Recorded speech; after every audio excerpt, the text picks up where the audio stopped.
Benvenuti a Focus TG, ben ritrovati, le 12 in punto, come sempre iniziamo una nuova settimana, lunedì 24 luglio 2023, speriamo che stiate tutti bene, che abbiate iniziato bene anche questa settimana, magari c'è qualcuno che fra poco andrà in ferie, ma prima di andare in ferie, o in vacanza come preferite, ci siamo noi, Focus TG, fino alle 13:30, anche oggi tanti collegamenti con l'esterno, tante volte usciremo dallo studio di Focus TG per vedere cosa succede sul nostro territorio, cerchiamo un po' di seguire la cronaca, nello stesso tempo anche approfondire qualche argomento, qualche tema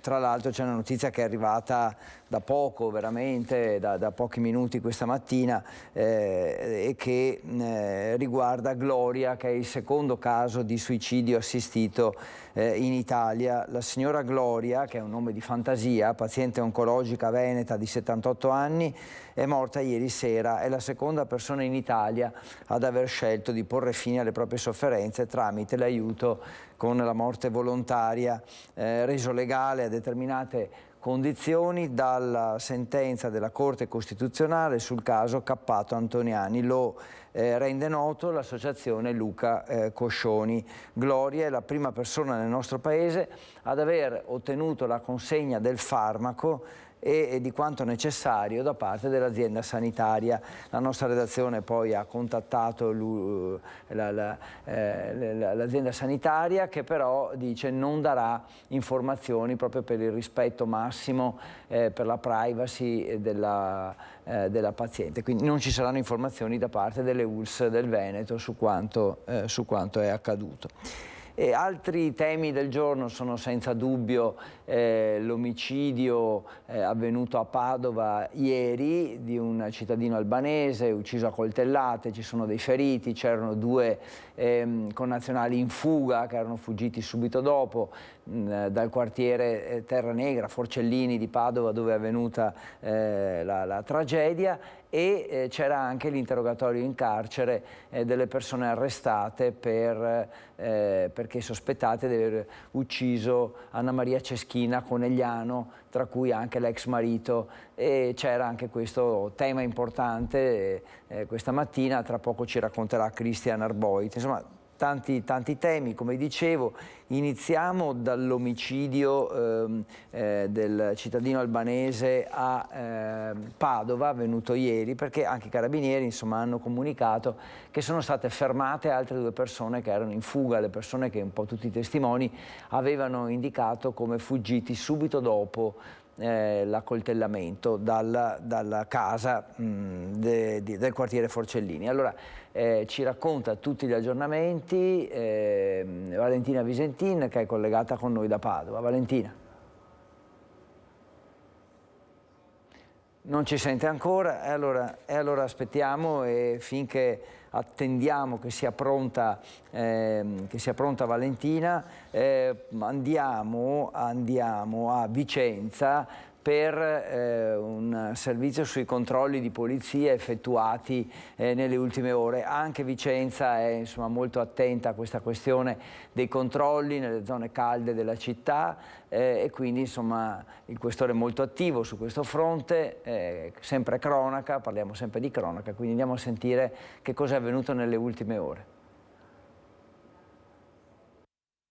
È stato riconosciuto colpevole di una rapina in un negozio di Vicenza. Era il novembre del 2021 quando sarebbe entrato nell'attività commerciale di Viale Trieste con una siringa minacciando il titolare. Una volta prese banconote per 250 euro era poi fuggito. Fino al pomeriggio di ieri, quando gli investigatori della squadra mobile di Vicenza lo hanno rintracciato in piazza Matteotti. Il pregiudicato 55enne vicentino, accusato di rapina e di porto abusivo di armi in luogo pubblico, destinatario di un ordine di carcerazione, è stato portato nella casa circondariale di Vicenza per l'espiazione della pena di reclusione di 1 anno e 6 mesi emesso dalla Procura della Repubblica presso il Tribunale di Vicenza.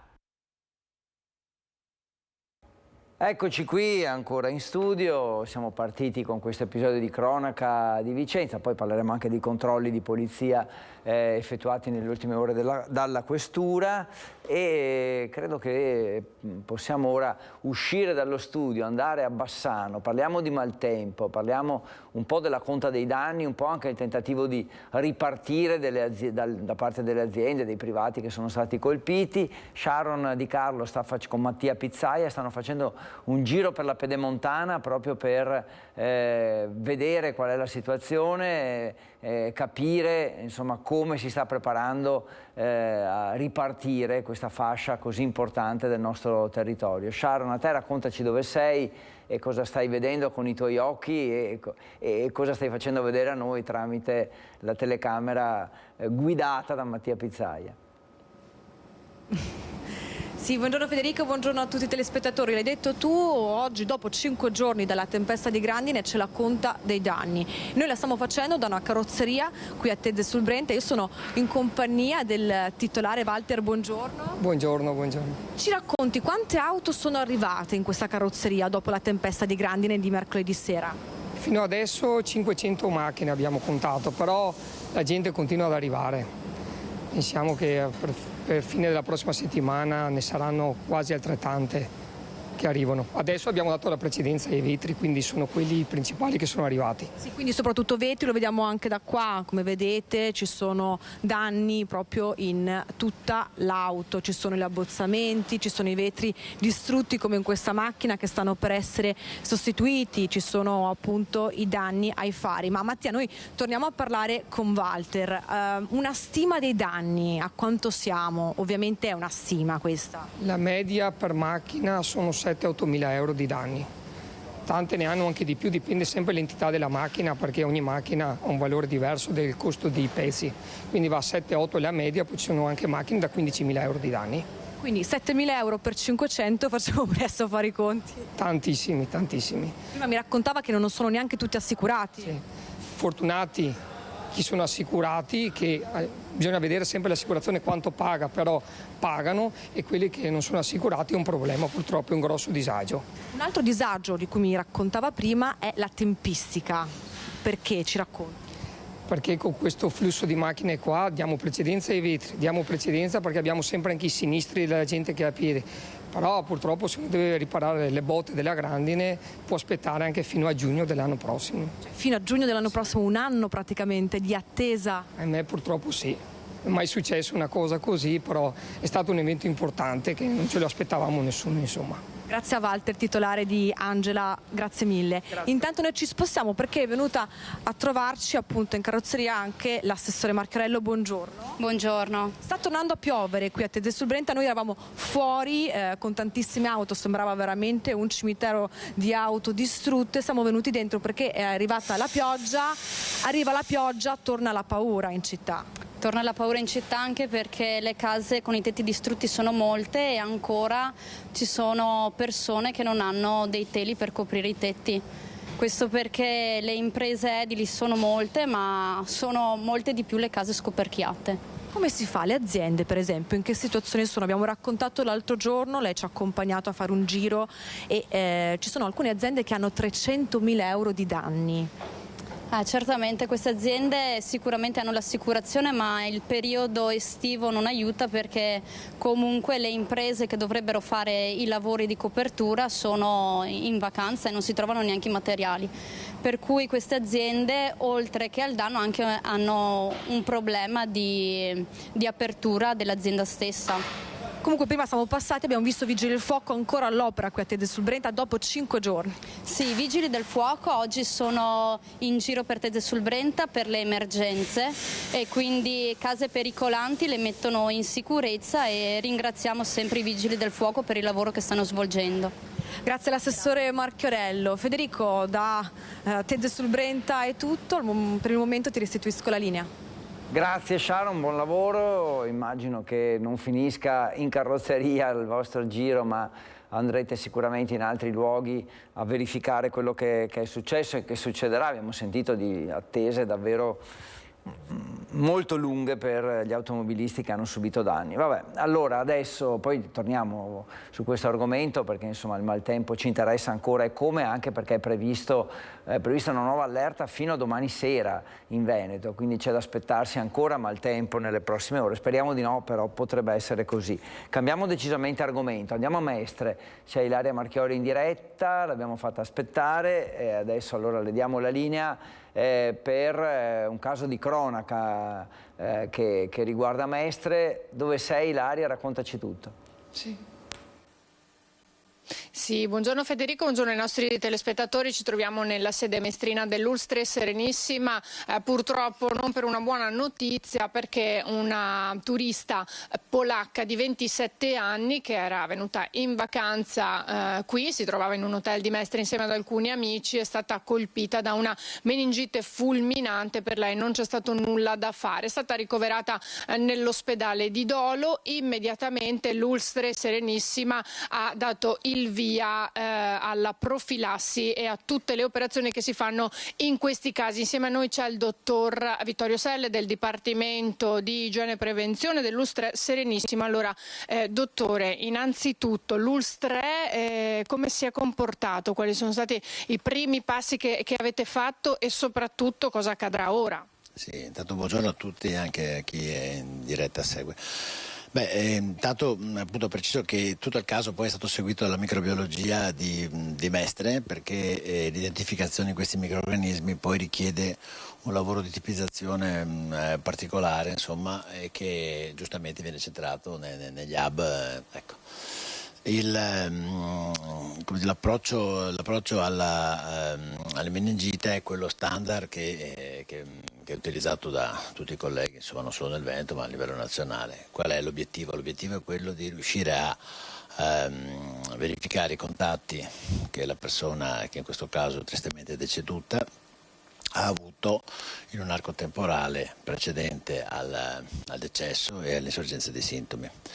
Quindi nel caso specifico la difficoltà è che non si tratta di un soggetto locale che ha una famiglia intorno, in cui le indagini sono facilitate dalle relazioni locali, dai familiari che giungono magari all'ospedale, quindi ricostruisci i giorni prima, ricostruisci l'inizio dei sintomi, tutto questo tipo di conoscenze che sono necessarie, no? Ma hai una persona che arriva d'emblée in Italia.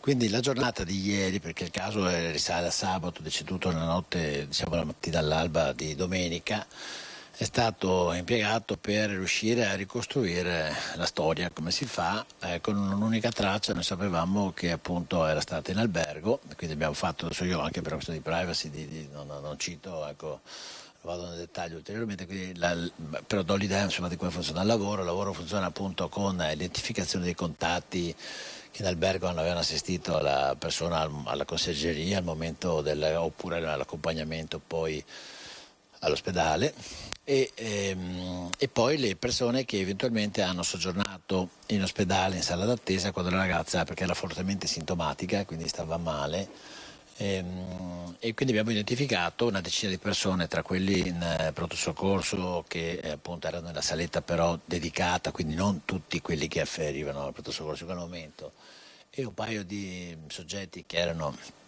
invece all'albergo, che hanno seguito questa ragazza, e viene fatta come di protocollo la profilassi con l'antibiotico, insomma, no? Quindi il collega che ieri era reperibile, che ha fatto, devo dire, un egregio lavoro, ha ricostruito questi contatti e ha somministrato l'antibiotico. Ci manca ancora una persona, perché le persone che arrivano vanno, non tutte sono persone che tornano a casa, vanno, ma c'è chi di passaggio e chi evita i problemi.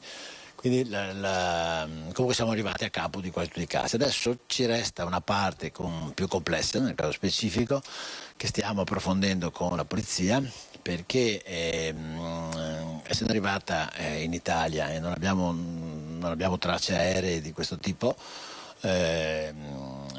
diventa quasi un problema investigativo in sostanza, quindi noi dobbiamo per forza farci accompagnare dai professionisti del ruolo, che sono appunto la polizia e i carabinieri, per vedere le ore antecedenti, insomma, all'arrivo in Italia, se è arrivata direttamente, se è passata, è andata da qualche parte, ha girato, ecco, insomma, riuscire a ricostruire per quello che è possibile, perché voi capite bene che sono, tutto sommato facciamo i medici, no? Quindi questa parte qui la ricostruiamo, giustamente perché l'indagine epidemiologica prevede questo, col supporto degli altri. Ecco, avete sentito dunque come si sta procedendo, comunque al momento diciamo è tutto circoscritto. Sì, ecco, la cosa interessante è questa, queste prime 24 ore sono quelle centrali, no? Perché gli eventuali casi secondari o addirittura perché il vero target della chemioprofilassi è identificare la persona positiva che ha trasmesso, capito? Quindi se questa trasmissione è avvenuta, poniamo, in Polonia ancora qualche giorno fa, evidentemente non troveremo nulla, ecco. E quindi la chiusura del cerchio di queste ore è appunto se insorgono dei casi, chiamiamoli fratelli, insomma si chiamano primari, coprimario, secondari, a seconda dell'intensità temporale con cui avvengono. E, ecco, già il fatto che insomma non diciamo nulla per adesso, a caso isolato, ci fa propendere per la parte migliore, ecco. Poi non possiamo dire nulla finché non è chiuso. Certo, allora ringraziamo il dottor Selle del Dipartimento di Prevenzione dell'Ustrea Serenissima, qui da Mestre restituisco la linea allo studio. Grazie Ilaria, buon lavoro, grazie anche al tuo ospite. Certo, adesso viene una parte difficile, delicata, quella della ricostruzione dei movimenti di questa povera turista che non ce l'ha fatta.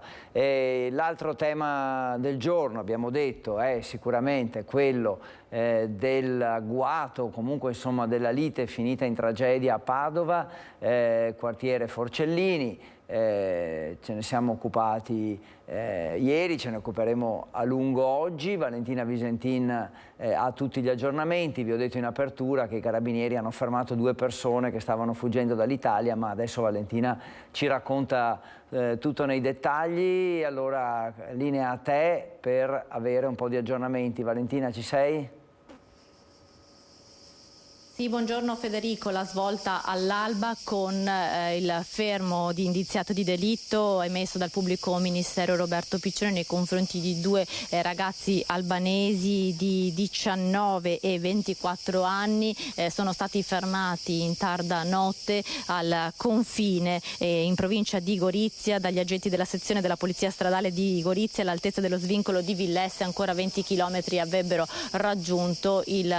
attraversato il confine italiano, molto probabilmente diretti in Albania, la loro paese d'origine. Alle mie spalle vedete ancora le tracce di sangue in questo condominio di via Dorighello, il quartiere Forcellini, dove ieri pomeriggio si è consumato questo drammatico pomeriggio di violenza. Un ragazzo di 24 anni, Albert Deda, albanese, residente anche lui come i 2 fuggitivi ora fermati dalla polizia, abitava qui in questo condominio, è stato accoltellato a morte al culmine di una lite violentissima che è degenerata nell'accoltellamento. Altri 2 connazionali non residenti in questo condominio sono stati feriti e si trovano tuttora in ospedale, mentre dicevamo i 2 che sono scappati a bordo di una Clio abitavano al 4º piano.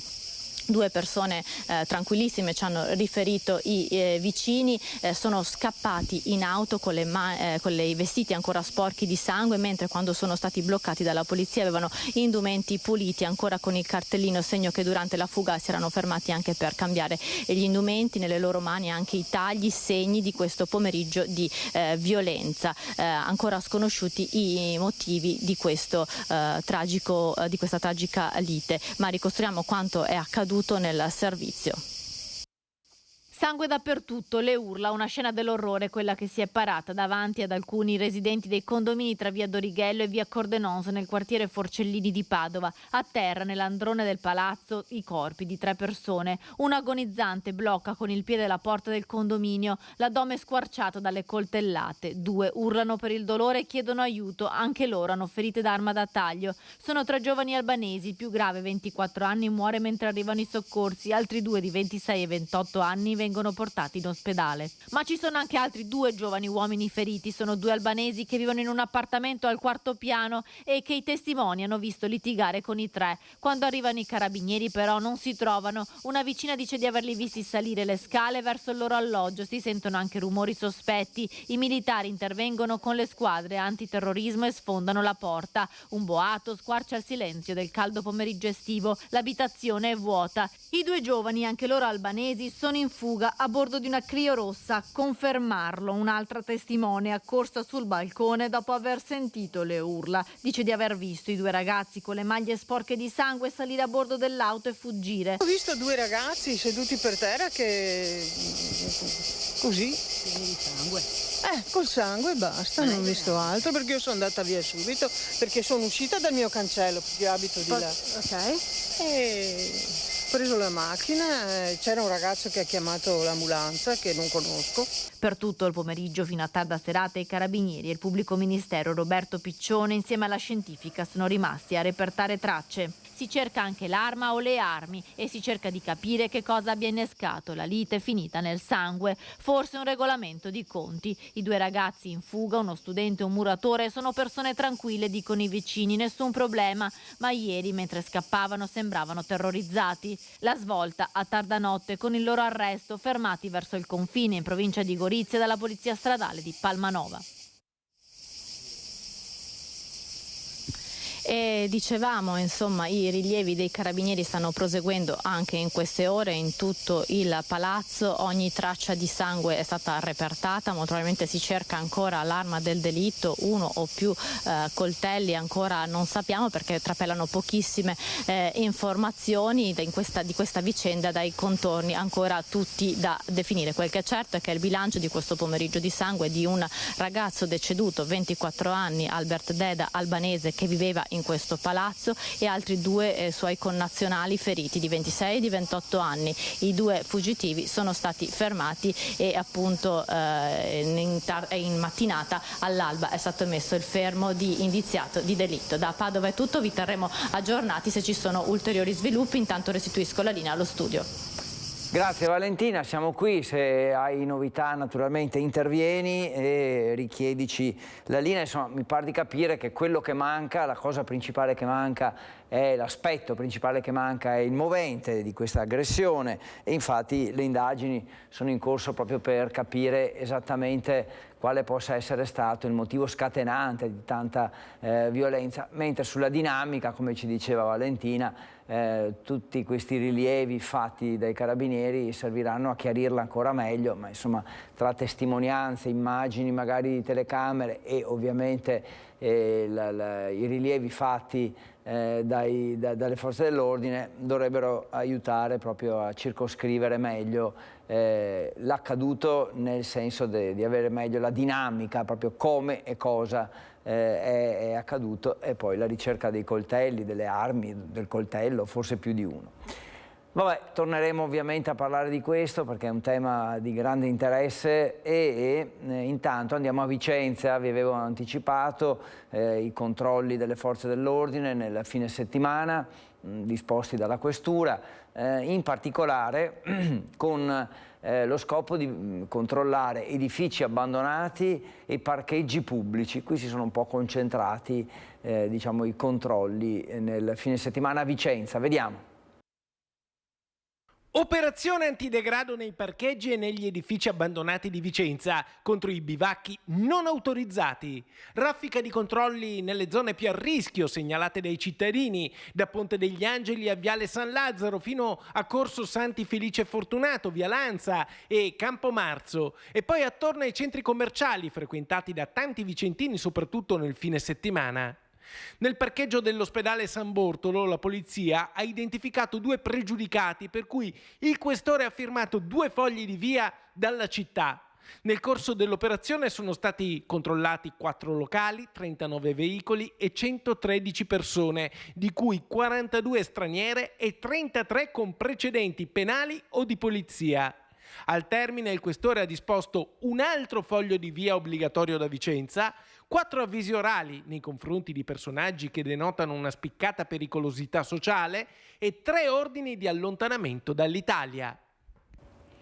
Grazie a Carlo Inghilleri, grazie alla redazione di Vicenza, molto chiaro anche lo schema di quello che sono i provvedimenti presi dalla questura di Vicenza. Adesso andiamo a Bassano perché c'è una sorta di riscoperta della storia con l'Alta Via, un tema insomma, del quale è specialista, quello appunto dei percorsi storici, un po' uno sguardo al passato fatto quando serve e nel modo giusto. Dicevo, l'esperto è il nostro Ferdinando Garavello e quindi andiamo a vedere questo servizio preparato dalla redazione di Bassano.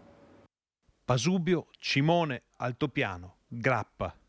4 luoghi della memoria, 4 sacrari che perpetuano quel che fu sulle montagne venete nella Prima Guerra Mondiale. E 4 poli dell'Alta Via della Grande Guerra, inaugurata domenica con una cerimonia al forte interrotto di Asiago.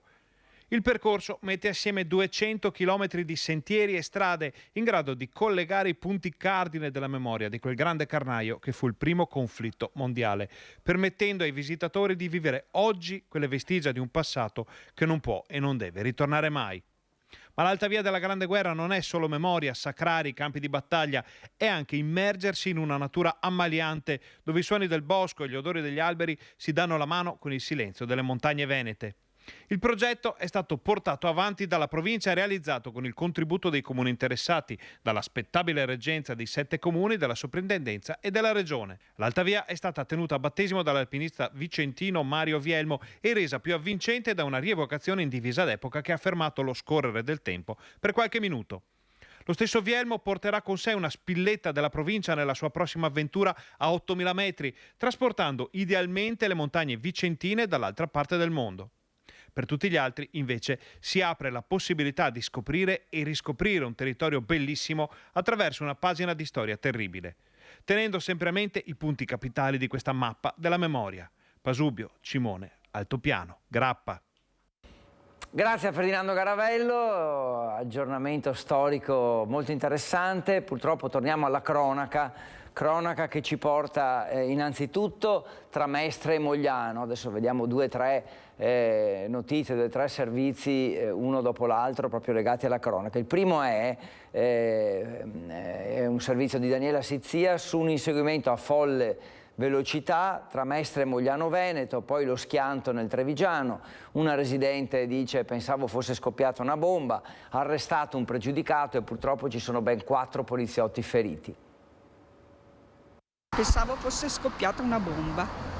Io credevo fosse scoppiata una bomba in casa perché è un boato incredibile. L'impatto violentissimo tra l'auto della polizia e l'utilitaria in fuga che è finita contro questa siepe. Sono stati attimi concitati. Gli agenti sono usciti dall'auto semidistrutta e assieme ai colleghi giunti sul posto sono riusciti, non con poche difficoltà, a bloccare il pregiudicato in auto. Tutto è iniziato a Mestre, quando l'auto non si è fermata all'alte della polizia. Ne è nato un inseguimento a folle velocità fino nel Trevigiano, dove prima dello schianto la macchina ha continuato la fuga fra le vie di Mogliano. Ho sentito sirene per un quarto d'ora che correva avanti e indietro.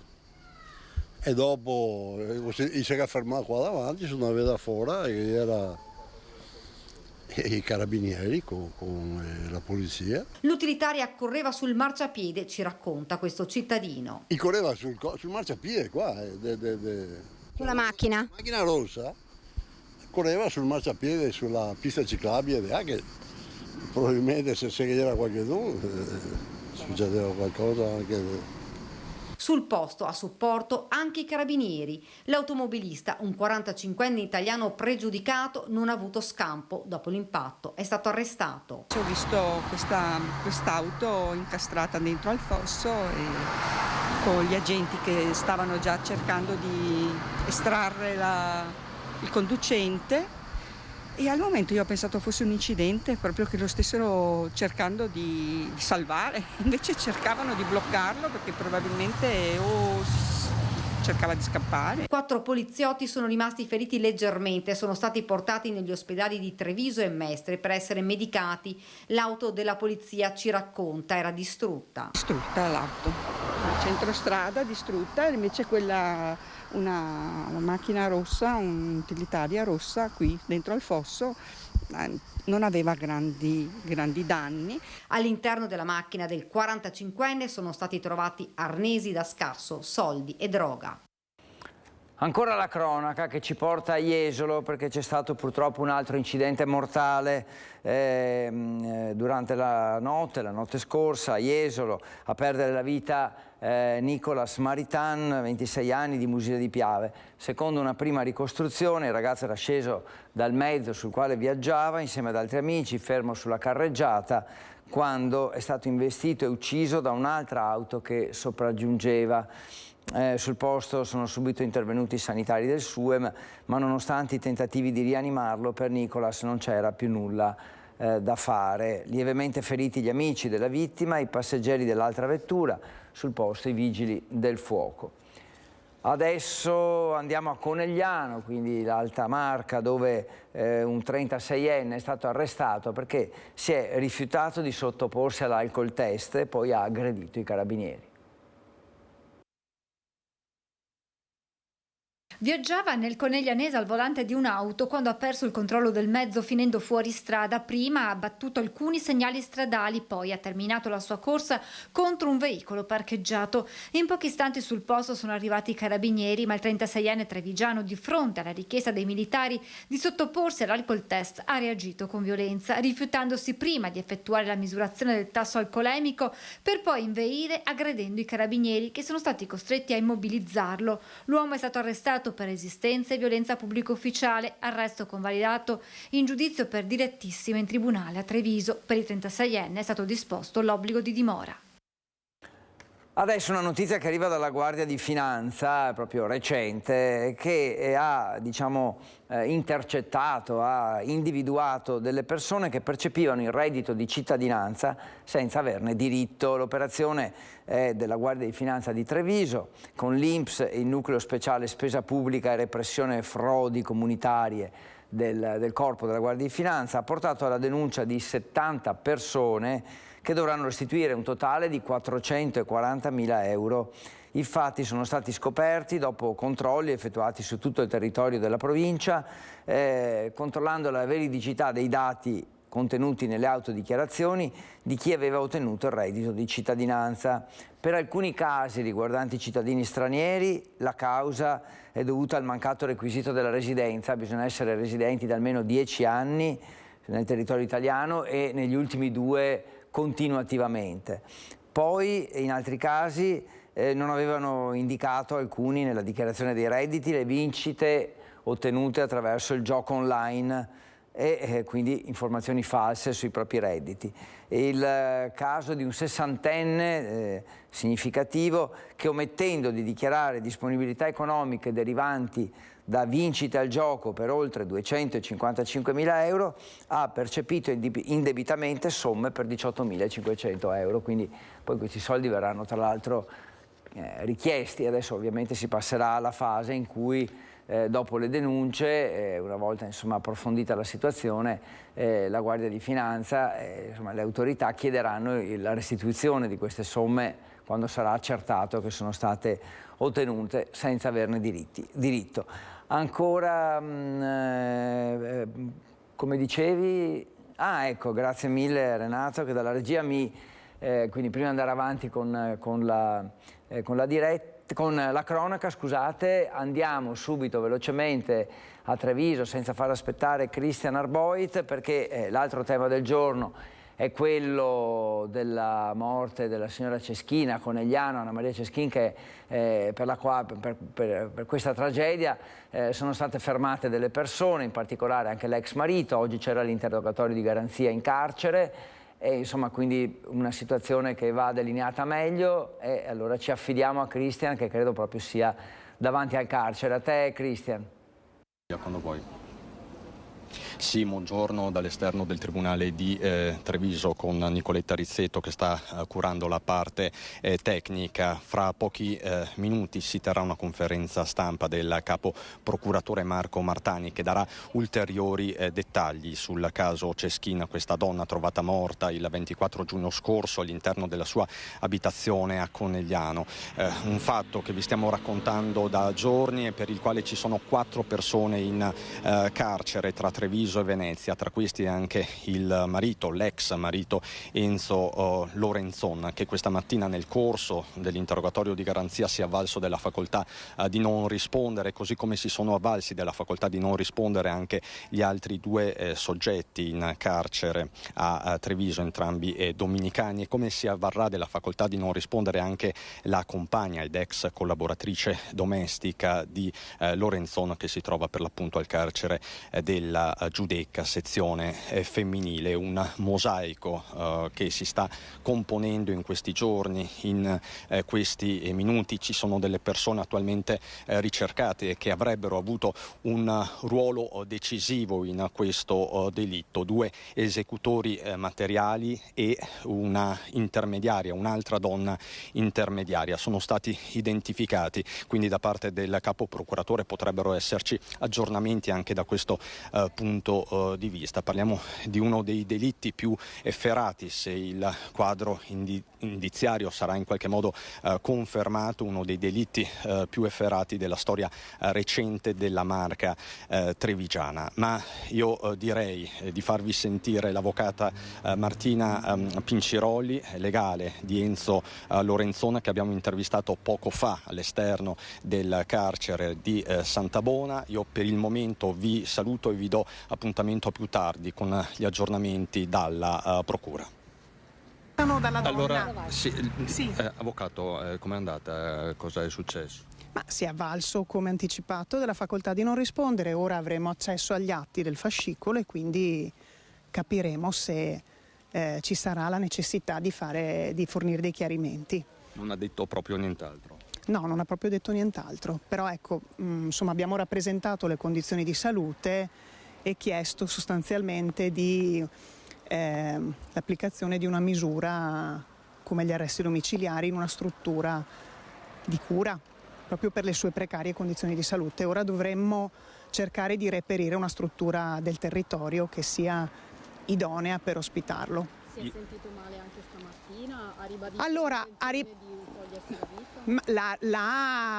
l'ha ribadita, e sì, l'ha ribadita anche oggi, per quanto rientri in questa situazione sua di poca consapevolezza rispetto a quello che sta succedendo, insomma. Quindi lui ha ribadito: voglio uccidermi. Sì, lui l'ha ribadito, ha detto: io la faccio finita, sostanzialmente, io la faccio finita, io qua non ce la faccio più, questa storia mi sta ammazzando, insomma. E ha rivolto un pensiero alla sua compagna? Beh, oggi, come ieri, è molto preoccupato per le condizioni della signora anche, sì. Ha sentito le figlie, per caso, che lei sappia? No, le figlie non vogliono avere a che fare col padre in questo momento. E come erano i rapporti? L'avvocato. I rapporti, a me risultava che ci fossero delle frequentazioni, per quanto non intensissime, per cui che ci fossero, un po' rade, ma insomma che ci fossero. Il collega delle figlie invece mi dice che rapporti ce n'erano molto pochi e tesi, per cui insomma altro non so dirvi, devo scappare dalla donna. Si è avvalso, mi dica lei. Sì, si è avvalso, sì. Si è avvalso con riserva di valutare se sottoporsi ad interrogatorio in un secondo momento. E si avvarrà della facoltà di non rispondere anche l'altra sua assistente? Anche la donna, sì. Sì. Vi saluto, grazie. Grazie a Christian Arboit, l'intervista all'avvocato, quindi all'esterno del carcere. Poi dal carcere Christian si era spostato davanti al tribunale, da dove si è collegato in diretta con noi. Sempre su questo argomento abbiamo anche delle altre testimonianze, in particolare la sindaca di San Pietro di Feletto, che dice: ero seduta di fianco all'ex marito al funerale di Margherita Ceschin, non riesco ancora a capacitarmi, e incredulità anche da parte dell'avvocato che si stava occupando del divorzio di Lorenzon. Da Conegliano a Ponte di Piave, da Treviso a San Pietro di Feletto, comunità sotto shock per un fatto di sangue che lascia tutti attoniti. Non riesce a capacitarsi di quanto accaduto nelle ultime ore il sindaco Maria Assunta Rizzo. La prima cosa che devo fare è ringraziare sicuramente le forze dell'ordine per tutto il lavoro che hanno svolto in questo periodo. E poi per me, come dicevo, è stata una sorpresa, continua a essere una sorpresa anche oggi, proprio perché non me l'aspettavo, sono sincera. Ho avuto il marito a fianco a me durante il funerale sulla mia destra e sembrava veramente provato dal dolore. Il primo cittadino di San Pietro di Feletto, dove si sono svolti i funerali di Margherita Ceschin, chiede che la giustizia faccia il suo corso, una ferita per l'intero territorio. Sorprende anche questo nel nostro territorio, qui da noi. Questi fatti non sono mai successi, perciò sorprende ancora di più, no? La modalità e tutto quanto abbiamo sentito. L'ennesima donna, anche se diciamo la motivazione è diversa. Il reato che viene contestato ai 4 è omicidio volontario con l'aggravante della premeditazione, un delitto efferrato che non ha lasciato scampo alla vittima, Margherita Ceschin, 72 anni, sorpresa nella sua casa e uccisa senza pietà. La donna, già separata, stava divorziando dall'ex marito. A parlare l'avvocato che lo stava assistendo nella causa civile. Io ho conosciuto il signor Lorenzon nel 2020 dopo che è stata emessa la sentenza di separazione. Io sulla separazione non posso dire nulla, quello era l'assegno di mantenimento e quello è stato confermato. Come aveva reagito Lorenzon nel sapere che avrebbe dovuto comunque continuare a pagare quella somma cospicua? Ma l'ho sempre accettato, a malincuore ma l'ha sempre accettato. Tra i due i rapporti erano più che tesi, non si parlavano praticamente mai, ci spiega il legale, e forse proprio la questione economica ha esasperato una situazione già deteriorata. Ancora in studio, 12:40, siamo insieme dalle 12, staremo insieme fino alle 13:30, stiamo seguendo la cronaca, i casi principali, con gli arresti per l'omicidio di Conegliano e con le indagini e anche in questo caso 2 fermi avvenuti all'alba per l'accoltellamento del giovane albanese a Padova. Questi sono i 2 fatti di cronaca più importanti di queste ore. Adesso andiamo di nuovo, cronaca, con Ponte Alto, siamo in provincia di Vicenza, anzi a Vicenza, un'automobilista colpita da malore ha falciato 2 persone che adesso sono ricoverate in gravi condizioni all'ospedale San Bortolo di Vicenza. Sangue sull'asfalto. La tragedia si consuma all'improvviso in pochi terribili istanti a Ponte Alto, a Vicenza. Una sera come tante davanti al supermercato dove le auto entrano ed escono in un via vai incessante. È l'ora di chiusura dei negozi e un gruppetto di persone si trova nel piazzale davanti al punto vendita di telefonia dove lavorano. Da lunedì apriranno a 300 metri di distanza. È l'ultima volta che abbassano questa serranda, ma è il momento sbagliato. Un'auto in uscita dal supermercato improvvisamente sbanda. Alla guida una 80enne che è andata a fare la spesa con la nipote. La donna in quel momento avrebbe un malore. Va a sbattere contro il muretto, poi inavvertitamente continua dritta, senza controllo, sfonda i piloni che delimitano il supermercato, piomba a tutta velocità sul piazzale accanto e falcia 2 dipendenti del negozio di telefonia, facendoli volare a metri di distanza. Lo scontro è terribile e la corsa della macchina finisce contro un'altra automobile parcheggiata lì accanto. La tragedia si è consumata. Per terra restano un ragazzo di 26 anni di Altavilla e la collega di 45 anni di Torri di Quartesolo. Appaiono subito gravissimi. La gente attorno è attonita. Accorrono la guardia giurata e i dipendenti del supermercato. Vengono prestati i primi soccorsi e lanciato l'allarme. Sul posto si precipitano i vigili del fuoco e la polizia locale di Vicenza con le ambulanze del SUAM 118. I medici e gli infermieri si rendono subito conto che la situazione è grave. Il giovane ha grosse ferite in faccia, mentre la donna avrebbe riportato diverse fratture alle gambe, al bacino e un trauma cranico. Vengono portati all'ospedale San Bortolo in codice rosso, assieme all'anziana alla guida dell'auto che i pompieri liberano dalle lamiere. La signora si riprende dopo il malore. Oggi il giovane investito è in codice giallo. Restano gravi invece le condizioni della 45enne di Torri di Quartesolo, che si trova ricoverata in terapia intensiva. Vittima di una tragedia imprevista e imprevedibile. Un giorno come tanti. Grazie alla redazione di Vicenza, ancora cronaca, l'avrete sentito, di Jacopo Venzio, il 17enne, che è morto in sella alla bici dopo una caduta al Giro dell'Alta Austria. Sentiamo cosa è successo. Una violenta caduta durante una discesa in montagna. l'impatto forte, la paura, la speranza e poi il dolore straziante per la morte di Jacopo Venzo, 17enne di Cartigliano, che ha perso la vita in Austria durante la prima tappa della Junioren-Rundfahrt. Ci sono momenti in cui la vita ti mette in ginocchio, improvvisamente, senza preavviso, senza chiedere permesso. A terra, distrutti dal dolore, ci sono i familiari, gli amici, i compagni, gli sportivi e l'intera comunità di Cartigliano e di Nove, dove Jacopo è cresciuto e ha pedalato fino a pochi mesi fa con la Velo Junior 9. L'annuncio è arrivato oggi, anche se la tragedia si è verificata ieri da parte della sua nuova squadra, la Campana Imballaggi Geo&Tex Trentino. Il giovane ciclista è deceduto in ospedale per le ferite riportate. I parenti la scorsa notte sono giunti a Linz. La gara a tappe è stata annullata, la squadra ritirata dalla competizione.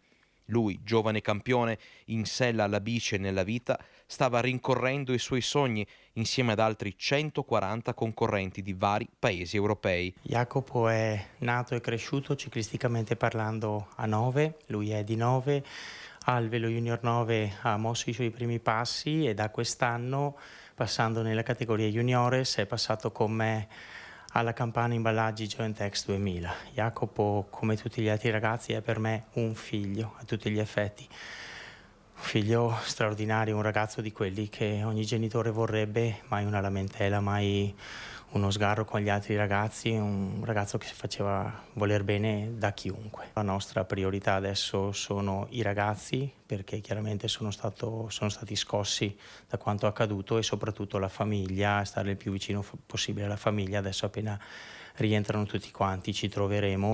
Jacopo fa parte di una famiglia numerosa, 3 fratelli e 2 sorelle, e poi c'è la grande famiglia del ciclismo, di chi gli vuole bene.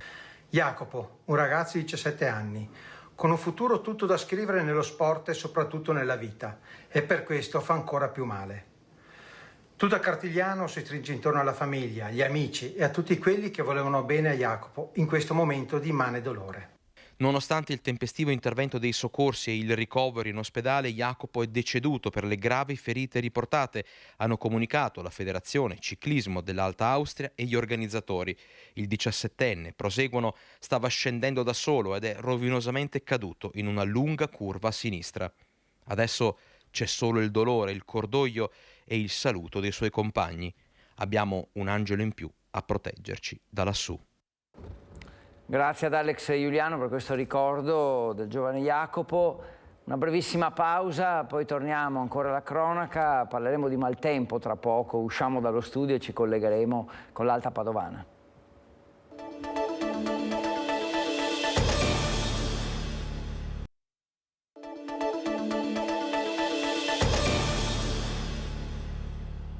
Eccoci tornati in studio, 12:48 se non sbaglio, sì è così, fino alle 13:30 in compagnia per uscire dallo studio, vedere quello che sta succedendo a nord-est. Siamo già andati a Padova, a Treviso, abbiamo parlato di cronaca, abbiamo parlato un po' di maltempo con Sciaro Di Carlo. Io tornerei nel Bassanese per parlare proprio di maltempo. Adesso facciamo un po' una carrellata delle ultime notizie che abbiamo e purtroppo dobbiamo anche segnalare come le previsioni del tempo non siano buone. C'è questa allerta che è ancora presente fino a domani sera, martedì sera, quindi c'è la possibilità di avere ancora maltempo, quindi diciamo rimanete aggiornati, quindi cercate prima di muovervi, di spostarvi, insomma di dare un'occhiata alle previsioni del tempo, non che insomma siano decisive per i vostri impegni, però possono aiutarvi magari a programmare meglio, evitando pericoli inutili, perché l'allerta indubbiamente c'è. Andiamo nel Bassanese, andiamo a Tezza sul Brenta con Sciaro Di Carlo, perché i danni ammonterebbero a più di 200 milioni di euro, questi danni causati dalla tempesta di grandine di qualche giorno fa. Sentiamo. Dopo la grandine si contano i danni e le cifre giorno dopo giorno fanno sempre più paura. Dalle auto ai tetti delle abitazioni, dai capannoni, dai semafori agli edifici pubblici, un comune, quello di Tezze sul Brenta, che esce letteralmente bombardato dalla tempesta di ghiaccio. Il mio ufficio tecnico ha stimato in 100.000 euro il costo per la rimozione della copertura della scuola elementare di Campagnari e la risistemazione. Se così è, 100.000 per un edificio che più o meno è come un'abitazione. Le abitazioni che sono ridotte in quella condizione sono sicuramente più di 100, per non parlare poi dei fabbricati industriali, i quali non hanno 100.000 euro di danni, ma qualcuno mi diceva ieri negli edifici produttivi anche 300-350.000 euro. E i conti vengono da sé, sarebbero più di 200 milioni i danni causati dalla grandine mercoledì sera, 15 minuti di vento e ghiaccio che hanno messo in ginocchio l'intero comune, centralini di soccorso da giorni oberati. C'è chi chiede aiuto per riparare il tetto della sua abitazione e chi una dimora temporanea a causa dei troppi danni. Per il momento abbiamo solo una famiglia, una coppia che avevano la casa appunto inagibile e che abbiamo preferito metterli in albergo e quindi appunto in sicurezza perché non avevano altra dimora. Per chi non l'avesse ancora fatto, ecco come procedere per richiedere l'aiuto necessario. Devono chiamare il numero della Protezione Civile di Tezze, che è lo 0424 535 923. L'unica cosa che possiamo fornire noi sono sacchi di sabbia, perché i teli sono terminati e anche la stesura dei teli da parte nostra non è possibile. Quindi devono attivarsi per trovarsi una ditta che stenda il telo e naturalmente poi mette in sicurezza l'abitazione. Danni della grandine che come cicatrici rimarranno per molto tempo indelebili. Come indelebile rimarrà l'impegno e lo sforzo in un momento così difficile di un'intera comunità. Mi consente innanzitutto di ringraziare tantissimo i Vigili del Fuoco, perché fin dalle prime ore di mercoledì si sono prodigati instancabilmente giorno e notte per gli interventi sul nostro territorio e lo stanno ancora facendo, insieme con la nostra protezione civile, insieme con gli operai del comune, insieme con tantissimi volontari che si sono messi a disposizione. Ringrazio anche i miei cittadini che si sono comportati veramente con uno spirito di unità unico. Eccoci ancora in studio, stiamo parlando di maltempo, ci stiamo un po' aggiornando su quello che accade nelle nostre province. Allora, dal Bassanese ci spostiamo all'Alta Padovana perché sono al lavoro i cittadini di Villanova di Campo San Piero dove c'è stata una vera e propria tromba d'aria sabato pomeriggio, danni anche nei vicini comuni di Vigonza e Campodarsego. Allora Chiara Gaiani e Simone Merlo sono a Villanova di Campo San Piero e ci raccontano cosa sta succedendo, ci fanno vedere e sentire quello che sono state le conseguenze di questa tromba d'aria. A te Chiara e Simone, a voi. Buongiorno, siamo a Villanova di Campo San Piero con il sindaco che ringraziamo, Sara Gaiani. Sabato pomeriggio qui si è scatenato davvero un momento che tutti non ricordano, un momento di grandine, soprattutto forte vento. In questa zona si è scatenata una piccola tromba d'aria e qui siamo in via Cimitero. Le altre vie interessate sono tutte alle mie spalle, parliamo di via Cognaro, di via Cornara. Sindaco, siete intervenuti immediatamente qui con la protezione civile. Che scenario vi siete trovati davanti?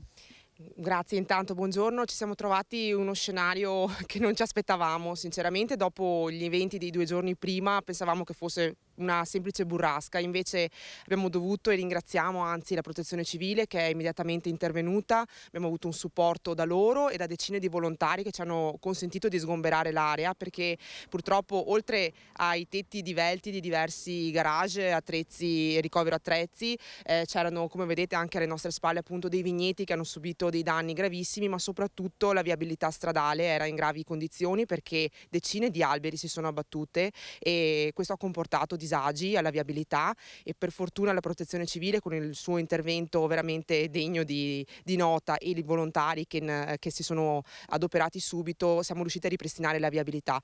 Adesso resta la conta dei danni che anche questa mattina appunto ha portato diversi cittadini a rivolgersi al comune per capire se ci siano anche incentivi o qualche possibilità per poter ripristinare le loro proprietà che sono state appunto danneggiate. Ecco, perché purtroppo tanti cittadini in quest'area non hanno l'assicurazione. Abbiamo raccolto anche una testimonianza, poi verremo a sentire nei prossimi telegiornali, di persone che hanno gravi danni ma sono senza assicurazione. purtroppo sì, hanno sentito appunto anche alcuni magari flash del telegiornale che ci sono delle possibilità grazie allo stato di calamità, ci stiamo adoperando in tal senso e quindi cerchiamo in breve tempo di dare risposta anche a questa esigenza. Ecco, c'è stato un altro grosso problema a Villanova e per questo siamo proprio qui oggi, perché per varie ore tutta quest'area è stata senza energia elettrica, un problema che già si era presentato durante l'altro violento temporale di mercoledì. Sì, purtroppo un problema grave anche per quanto riguarda i rischi della salute per alcune persone, ma soprattutto i disagi che ha causato, perché nel appunto temporale di mercoledì la zona di via Puccini è rimasta senza energia elettrica più o meno dalle ore 21 alle ore 7 della mattina seguente, e lo stesso è accaduto appunto sabato, rimanendo senza energia dalle 14 a più o meno le 23. Parte anche di Murelle Vecchie è stata interessata da questa mancanza di energia elettrica e appunto diverse ore senza poter avere l'alimentazione è un disagio veramente grande ai nostri giorni ormai. Ecco, voi siete in contatto con lei, nel sindaco? Allora, abbiamo avuto un contatto con l'ingegnere appunto di zona dell'Enel, che ci ha assicurato che verranno a fare dei sopralluoghi per verificare come mai queste cabine elettriche sistematicamente hanno questo problema. Mi sento anche di ringraziare soprattutto per quello che riguarda la giornata di sabato la prefettura, che ci ha dato un grosso aiuto, in quanto appunto le linee erano completamente intasate, non riuscivamo a raggiungere né il 115, i vigili del fuoco, né appunto e e ci siamo rivolti alla prefettura, che ha dato massima collaborazione, e quindi grazie al loro intervento siamo riusciti a raggiungere anche e-distribuzione, che è intervenuta. Purtroppo i tempi sono stati lunghi, ma stiamo pressando affinché nel futuro riescano a sistemare queste cabine elettriche che danno veramente grande disagio. Un'ultima domanda, sindaco, so che ci sono dei cittadini più fragili per cui vi siete prodigati, una signora per esempio che viene tenuta in vita da un ventilatore, la famiglia ha subito chiamato il sindaco, che resta comunque il primo interfaccia per i cittadini, il primo appoggio per i cittadini, è un carico importante questo. Sì, possiamo contare appunto sulla fiducia di queste persone che subito ci hanno contattato, tra l'altro proprio nella zona più gravemente colpita, quindi mi ha chiamato la figlia, che era ovviamente in grande stato di agitazione perché era stata colpita anche la loro abitazione, però era preoccupata per la mamma chiaramente, e anche per questo caso dobbiamo dare il nostro grande grazie alla Protezione Civile. Ho chiamato dopo 2 minuti il coordinatore e dopo 10 minuti era già qui a verificare appunto con il gruppo elettrogeno la possibilità di alimentare questo macchinario salvavita, e grazie a questo c'è stata la possibilità di non recarsi appunto al pronto soccorso e rimanere in casa tranquilli a gestire la situazione. Bene, allora ringraziamo davvero il sindaco Saragajani, penso sarà una lunga giornata per lei questa di incontri e di vertici. Ringrazio per la collaborazione tecnica Simone Merlo, e da Villanova di Campo San Piero restituisco la linea allo studio. Grazie Chiara. Saragajani, il sindaco, non è parente di Chiara, non l'hanno detto, ma gliel'avevo chiesto io quando l'hanno eletta il sindaco, quindi non ci sarebbe niente di male, però era giusto, perché magari qualcuno si chiede, avendo lo stesso cognome, in realtà non c'è parentela tra di loro. Allora, il maltempo nell'Alta Padovana, in queste zone che abbiamo appena visitato insieme alla nostra Chiara. Adesso andiamo nel Bassanese, parliamo ancora di maltempo, abbiamo ancora qualche immagine, qualche notizia da darvi, perché siamo entrati nella casa di chi non ha più il tetto in pratica e lancia un appello per chiedere aiuto. Parliamo di Tezze sul Brenta. La cronaca di una vera e propria tragedia, una tempesta perfetta che si è abbattuta su Tezze sul Brenta, lasciando delle cicatrici importanti, diventa il racconto anche di tante storie di persone, di cittadini in difficoltà, come la casa che stiamo visitando oggi. Lo vedete alle mie spalle, ci sono ancora i teli che coprono i mobili, perché il tetto è stato completamente danneggiato. In casa ogni volta che piove scende acqua. Signora, veramente una situazione drammatica. Lei diceva che non dorme da 4 notti, vive con le bacinelle e con la speranza che qualcuno venga a risolvere il problema. Io ho chiesto semplicemente che mi vengano a mettere un telone, che tutelarci sopra il tetto. Questo ho chiesto, perché se io non avevo bisogno, se potevo andare sopra il tetto, ci andavo io e mio marito sopra. Prima si fanno quelli che non hanno la copertura della guaina prima. Signora, come sono stati questi giorni? Terribili. Guarda, mi non auguro a nessuno quale terremoto. Mi domando se sta un terremoto qua. E allora il terremoto, quando prende fuoco una casa, ti mettono in sicurezza, giusto? Questa è uguale. A me non hanno messo in sicurezza nessuno qua. Sono tante le case che anche qui nel vicinato si trovano grosso modo nella stessa situazione. Lei ha avuto modo di parlare proprio con i vicini? Ho parlato, la situazione che ho io, qua con quelli che ho parlato, non c'è. L'acqua che ho io dentro non ce l'hanno, avevano qualche goccia, gocciolava, ma non come me. E hanno già il telone. Tanti se lo sono messo perché le casette più basse se le sono arrangiati anche tante qua. Ma mi non posso andare sopra. Si è alzato il vento e il telo è volato via praticamente perché non avevamo i sacchi di sabbia. I sacchi di sabbia erano introvabili perché abbiamo tutte le edilizie qua vicino non ne avevano. E così in molti hanno dovuto riempire sacchi con la ghiaia del sentiero di casa con sassi o mattoni. La pioggia, arrivata in tarda mattinata, ha accentuato i problemi e aumentato la paura. La macchina dei soccorsi di Tezze è partita subito, ma le richieste sono ancora tante. Intervenire è necessario ed è soprattutto una questione di tempo, in tutti i sensi. Questa era un'altra pagina, insomma, su Maltempo che abbiamo aperto dopo esserci collegati all'inizio di Focus TG con Sharon Di Carlo. Abbiamo fatto un po' il quadro della situazione nelle altre province, però ci richiede la linea Christian Arboit nuovamente. Ricordiamo che Christian sta seguendo la vicenda dell'omicidio di Conegliano con alcune persone arrestate, tra cui l'ex compagno della vittima. Poco fa ci ha raccontato dalla procura della decisione di avvalersi della facoltà di non rispondere degli indagati che sono stati interrogati questa mattina. Christian, a te la linea, che novità ci sono?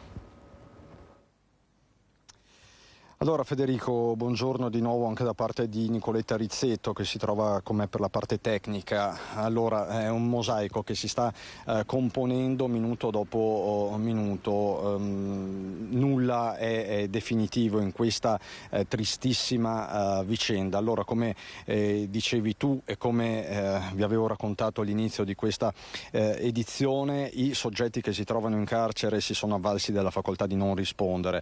Vi posso dire che la decisione del GIP arriverà con ogni probabilità entro il tardo pomeriggio di oggi, quindi capiremo se rimarranno in custodia cautelare in carcere o se saranno scelti altri regimi. Per Enzo Lorenzon, il marito di Margherita Ceschin, c'è questa ipotesi di appunto proseguire la custodia cautelare in una struttura protetta perché l'uomo continua ad avere istinti suicidari. Però questo è l'aspetto relativo agli interrogatori di garanzia, ma c'è un'indagine in corso e ci sono delle persone che non sono state ancora fermate, sono state identificate ma non fermate. Parliamo di una donna intermediatrice a sua volta e di 2 esecutori materiali del delitto. Questi 2 esecutori materiali del delitto, questo ve lo posso dare come notizia proprio di questi minuti, sarebbero in Spagna, sarebbero venuti dalla Spagna e sarebbero ritornati in Spagna, quindi sarebbero, e questa è una delle ipotesi, venuti dalla Spagna proprio per effettuare questo delitto su commissione, per portare a termine questo efferato delitto. È una delle ipotesi investigative sul tavolo e probabilmente nelle prossime ore, nei prossimi giorni potrebbero esserci delle svolte anche in tal senso. Quindi è un quadro molto complesso quello che sta avvenendo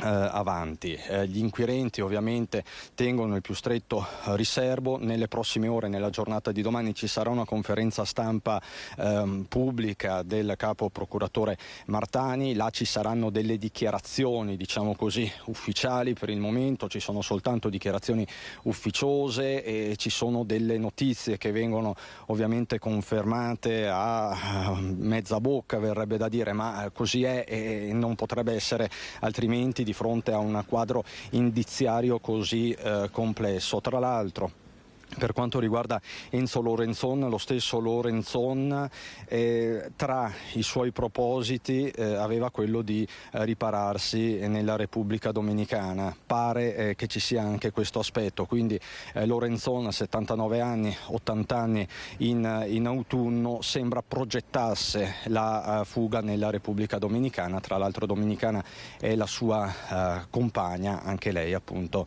in questi minuti, in queste ore sottoposta interrogatorio di garanzia, come avete sentito anche nella voce dell'avvocata Martina Pincirolli che abbiamo trasmesso poco fa. Insomma, un quadro in evoluzione. Federico, per il momento ti restituisco la linea. La notizia è questa pista spagnola, finora anche questo nel delitto di Conegliano. Con Nicoletta Rizzetto vi restituisco la linea. Grazie Cristian, grazie degli aggiornamenti, hai fatto benissimo a richiederci la linea, quindi pista spagnola per i possibili esecutori materiali di questo delitto. Parliamo di evasione fiscale adesso, poi andiamo nuovamente fuori, usciamo di nuovo. Rispetto agli altri, in Veneto l'evasione fiscale è contenuta, ma non bisogna abbassare la guardia, all'appello mancano 7 miliardi, lo dice l'ufficio studi della CGA di Mestre. L'evasione fiscale in Veneto ha dimensioni abbastanza contenute, praticamente in linea col livello presente nei più importanti paesi europei. A fronte di 90 miliardi di evasione fiscale stimata in Italia nel 2020, è come se ogni 100 euro di gettito incassato dal fisco ne venissero evasi 13,2.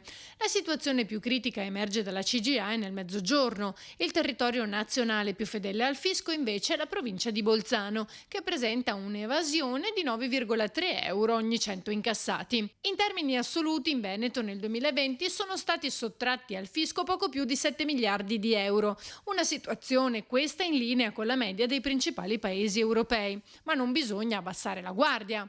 Anche per queste ragioni chiediamo al governo di mettere a punto in tempi rapidi un fisco meno aggressivo, più semplice, più trasparente e più equo, premiando chi produce, chi crea occupazione e genera ricchezza.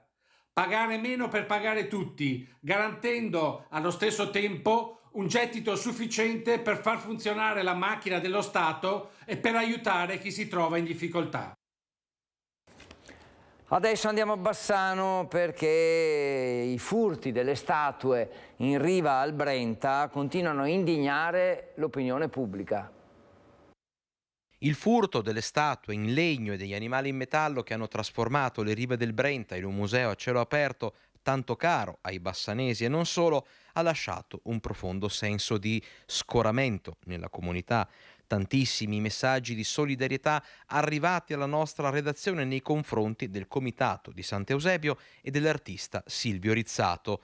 Anche l'assessore Andrea Viero ha voluto rimarcare il rammarico per quanto accaduto. Avevo avuto il piacere di conoscere l'artista del Brenta, chiamiamolo così, il signor Silvio, veramente una bravissima persona, un grandissimo artigiano con delle opere appunto di artigianato strepitose, le vediamo tutti lungo il fiume Brenta, e purtroppo qualche vandalo ha ben pensato di rovinare, ripeto, un grandissimo lavoro fatto da veramente una grandissima persona. Credo che sia importante cercare di ovviamente fare le segnalazioni come le vostre, cercare di individuare il responsabile per poi punirli come meritano. E intanto, in un periodo storico in cui a Bassano il tema del verde pubblico, della sua tutela è di strettissima attualità, proprio dalla zona del Brenta arriva un'idea che il presidente del comitato di quartiere lancia all'amministrazione.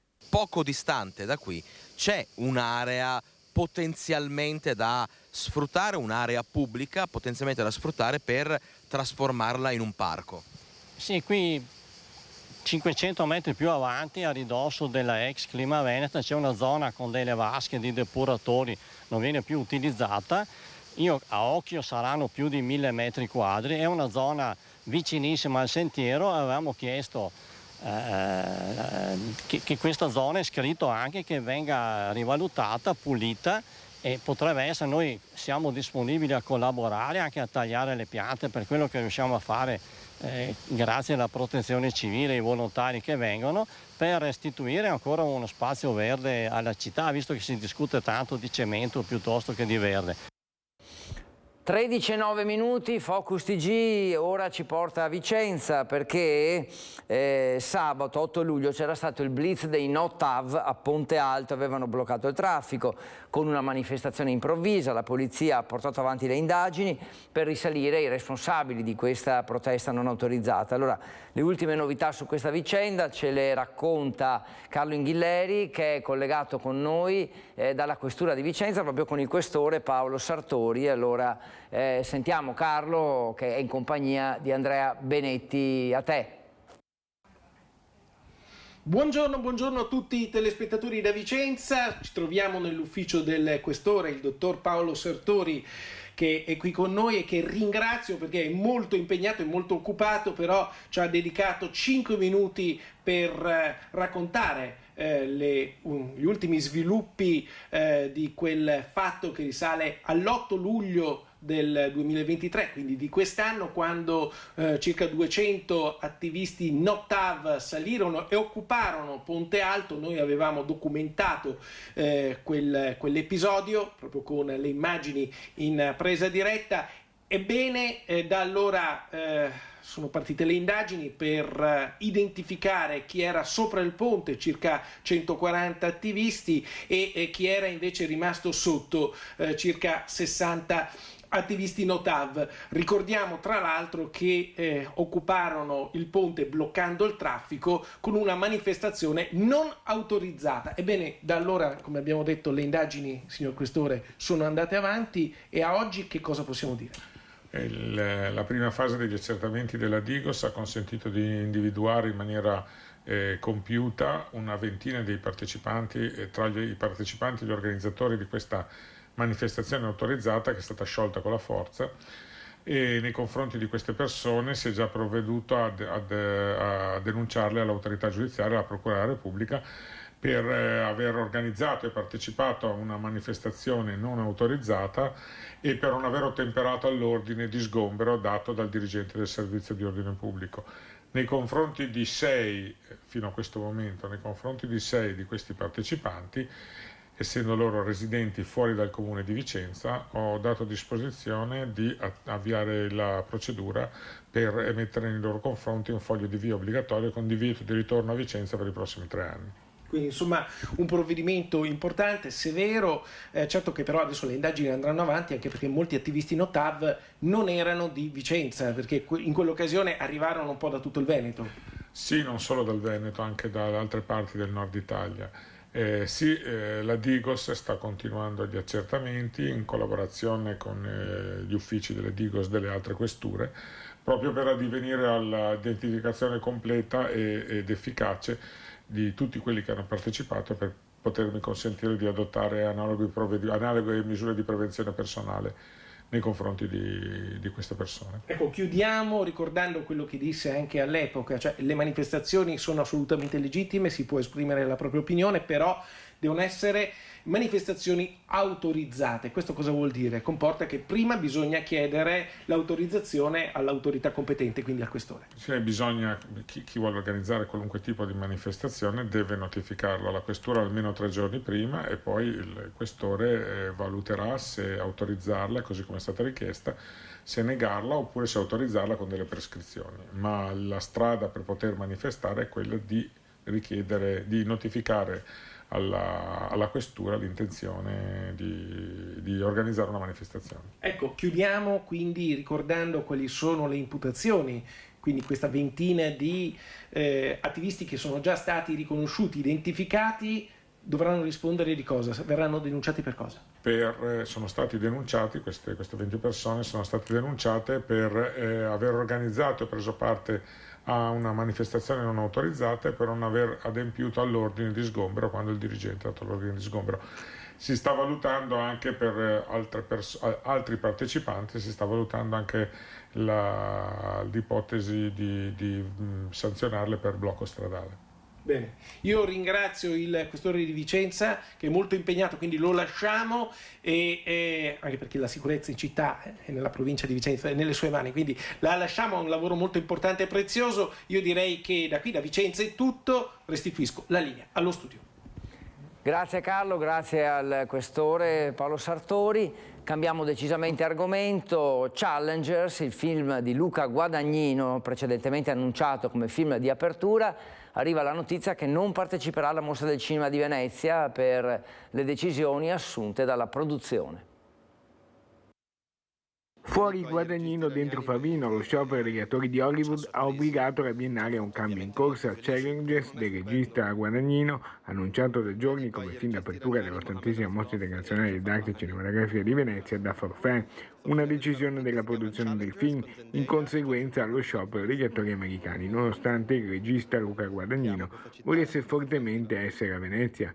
Cambio in corsa del direttore Alberto Barbera, che con un colpo da maestro sceglie così il film italiano in concorso Comandante del regista napoletano Edoardo De Angelis con Pierfrancesco Favino per aprire la mostra. Intanto Andrea Pallaoro è il nuovo presidente della giuria Venezia Classici, regista lo scorso anno in concorso a Venezia 79 con Monica. Venezia è un festival a cui tengo tantissimo, è un festival con il quale ho un rapporto molto profondo. Adoro la mostra, adoro questa città, adoro il mio paese, l'Italia. È il festival dove le mie due opere precedenti hanno avuto il loro debutto e quindi è un grandissimo onore, oltre che è un'emozione, essere qui. Così raccontava lo scorso anno il suo film. 15 minuti di applausi. Grazie. Se li aspettava? È stata un'emozione incredibile, assolutamente inaspettata. Come è nata l'idea di questo film? Da un desiderio mio personale di esplorare le dinamiche, le complessità e le conseguenze dell'abbandono. Abbandono non solo come abbandono fisico o essere abbandonati fisicamente, ma anche come non essere accettati, non essere riconosciuti per ciò che si è. Perché credo che queste siano delle tematiche che hanno delle conseguenze importanti sul comportamento di tutti noi. Oggi è stato annunciato il film di chiusura della mostra, che sarà il 9 settembre, La Società della Neve del regista spagnolo Bayona. Ci fermiamo ancora per un attimo, poi torniamo, ma usciamo subito dallo studio per andare a Bassano con Vanessa Banzato. Ci vediamo tra un attimo.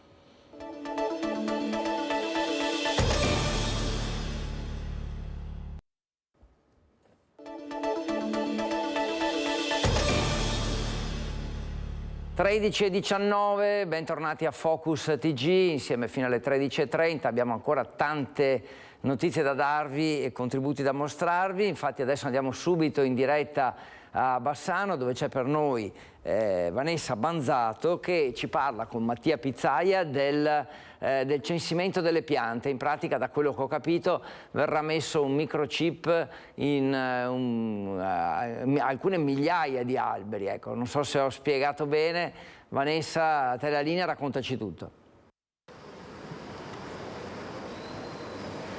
Sì, buongiorno, mi trovo in Viale delle Fosse a Bassano del Grappa, sono assieme all'assessore Andrea Viero perché è partito il censimento di tutte le piante della città. Si tratta di una cosa come 5.500 esemplari che verranno monitorati grazie a un codice speciale. Assessore, ci vuole spiegare un po' in cosa consiste? Certo Vanessa, oggi sono qui con i tecnici dello studio Tovaglieri che iniziano proprio oggi le operazioni di censimento del verde. La prima fase prevede, diciamo, la borchiatura di tutti gli esemplari con un piccolo chiodino in acciaio inox, ovviamente impiantato, conficcato nella parte della pianta per non ovviamente nuocere, anche per assecondare poi l'accrescimento della stessa. Ci sarà un piccolo, chiamiamolo pure, chip di plastica con un codice QR che poi conterrà tutte le informazioni che riguardano appunto i nostri esemplari. Saranno operazioni che dureranno qualche settimana, ma i ragazzi qui sono in tre, sono tanti, corrono per la nostra città appunto per catalogare ogni esemplare. Ecco, servirà per capire, è vero, di che pianta stiamo parlando, ma soprattutto sarà uno strumento utilissimo proprio per voi del comune. Diciamo che era quasi incredibile che un comune come Bassano non potesse avere un piano di manutenzione preciso partendo appunto dal censimento del patrimonio verde che abbiamo, sarà possibile anche creare quello che è un database, ma soprattutto poi andare a creare quello che è il piano di manutenzione che servirà appunto per gli uffici per pianificare bene la manutenzione del nostro territorio. E allora attenzione perché l'assessore proprio andrà a piantare uno di questi chiodini con tanto di microchip, quindi seguiamo in diretta proprio questa... Diciamo che ho già fatto una prima prova con la pianta numero 1, grazie appunto ai ragazzi qui presenti. Adesso facciamo qualcosa, andiamo a fare la prova numero 2.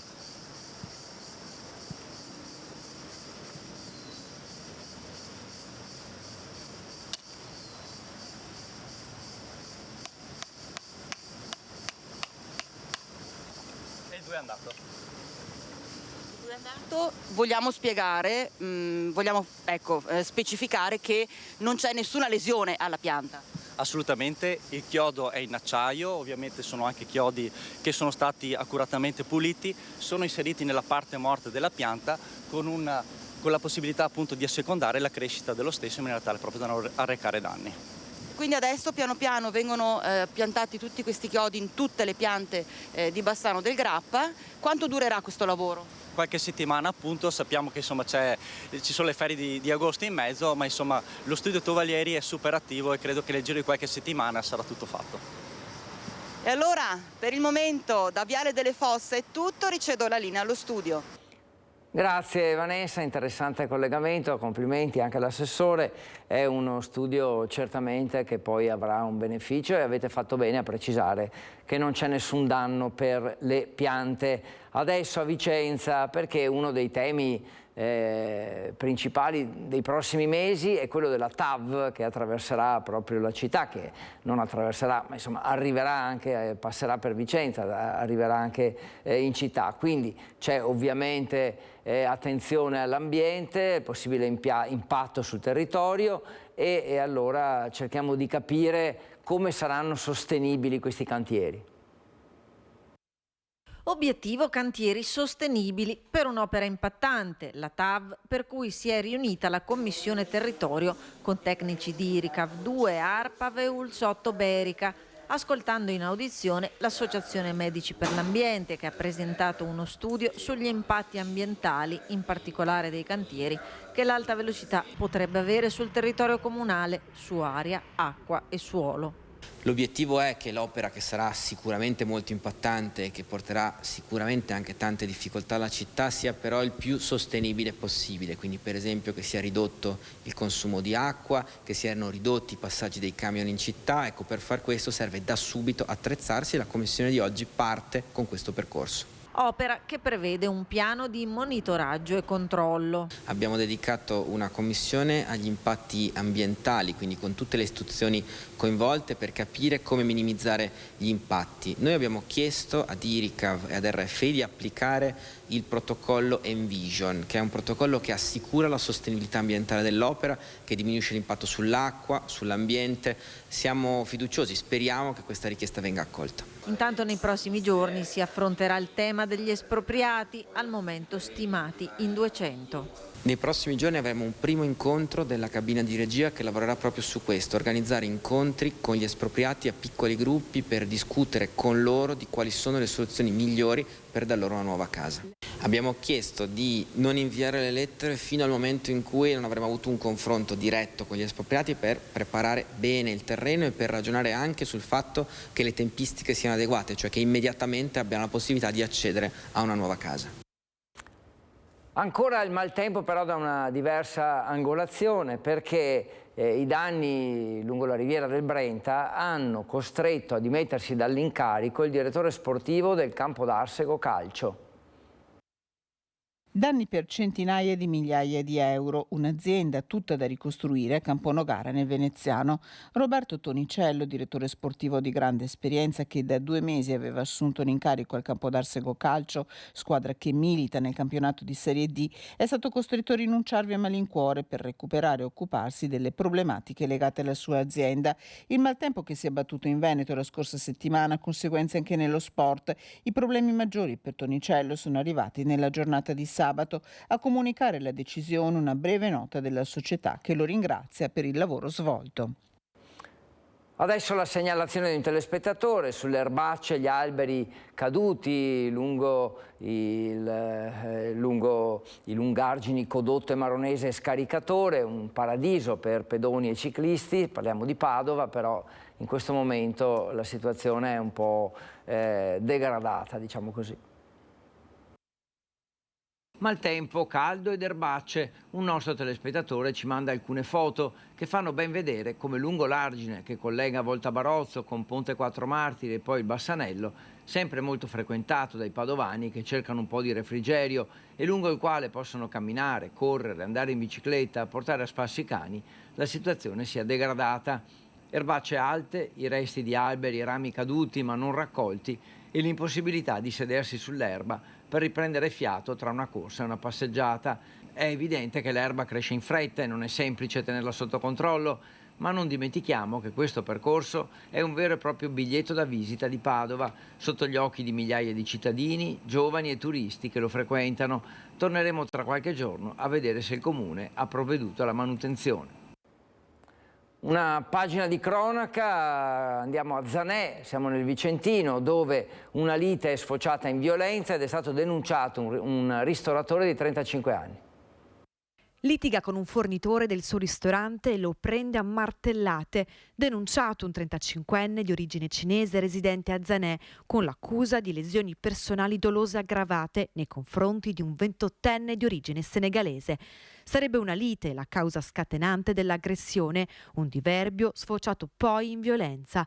Il ristoratore, infatti, dopo il litigio, ha impugnato un martello che aveva a portata di mano, sferrando poi un colpo al capo del senegalese. Immediato l'arrivo dei carabinieri di Thiene, il giovane fornitore è stato accompagnato all'ospedale Sant'Orso, dove ha ricevuto le cure mediche per la ferita al capo, guaribili in 10 giorni. Ed ora a Padova, perché l'emergenza caldo costringe, diciamo così, a prendere in considerazione anche l'allarme per la solitudine. E allora la comunità di Sant'Egidio mette gli anziani al centro delle loro iniziative di solidarietà. In questi giorni di ondate di calore a più riprese ci sono soggetti fragili che spesso vivono soli e che devono essere sostenuti. Parliamo degli anziani per i quali la comunità di Sant'Egidio lancia proposte concrete e urgenti per proteggere i più deboli e garantire le condizioni di vita civili e dignitose nei 5 quartieri in cui prestano assistenza: Arcella, Mortise, Palestro, Portello e Guizza. A Padova il 50% degli anziani vive da sola. Gli altri hanno spesso un coniuge fragile. Sentiamo il peso di questo tempo ed è necessario, e qui rivolgo un appello a tutti, di unirci a non lasciare da soli gli anziani. In questi giorni c'è stata una conferenza stampa a livello nazionale della comunità di Sant'Egidio per provare a lanciare nuove proposte. Per loro ci sono isolamento e solitudine e per questo la prima risposta sarebbe quella di far partire con urgenza la riforma già approvata che favorisce la cura e l'assistenza a casa propria. La seconda proposta che lanciamo è a tutti i comuni della zona, cioè di iniziare a pensare di fare una mappatura della fragilità, come si fanno per altri aspetti, ad esempio quelli dei rischi idrogeologici.